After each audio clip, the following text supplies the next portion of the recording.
სახალხო პარტიის, ევროპის სახალხო პარტიის, ასე ვთქვათ, განცხადებებიდან იკვეთება, რომ თუ საქართველოს მიიღებდა უვიზო რეჟიმს არჩევნებამდე, ეს რომ განამტკიცებდა მმართველ პარტიას და მის ავტორიტეტს, ეს იყო მთავარი წინააღმდეგობა ამ პროცესისათვის, რომ არ მისულიყო ეს არჩევნებამდე.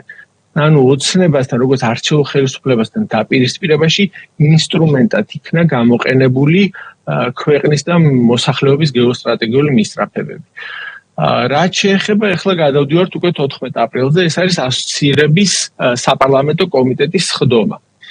ანუ როგორც ვთქვით, ასოცირების საბჭოზე მთავრობა და ევროკომისია ხვდება ერთმანეთს. ასოცირების საპარლამენტო კომიტეტზე ერთმანეთს ხვდება ერთის მხრივ საქართველოს პარლამენტის წარმომადგენლობა, სადაც არიან როგორც მმართველი, ისე ოპოზიციური პარტიის წევრები და მეორეს მხრივ ევროპარლამენტარები ყველა პარტიიდან.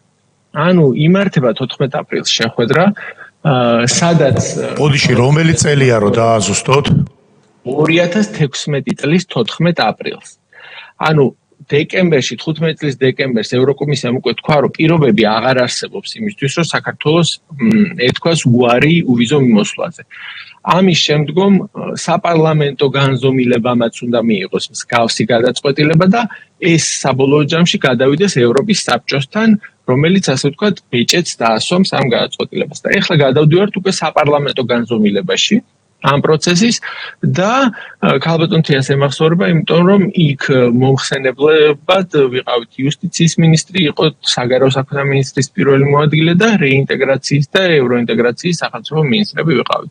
სადაც ეს პროგრესი გავაცანეთ, განიხილეს ევროკომისიის ეს გადაწყვეტილება და ამის შემდგომ გაიმართა დისკუსია, დებატები და მიიღება გადაწყვეტილება, რეკომენდაცია, რომ საქართველოს მიიღოს უვიზო მიმოსვლა ევროპასთან და ამ რეკომენდაციას, ამ დებატების დროს კენჭისყრისას მხარი არ დაუჭირა ერთიანი ნაციონალური მოძრაობის წევრებმა.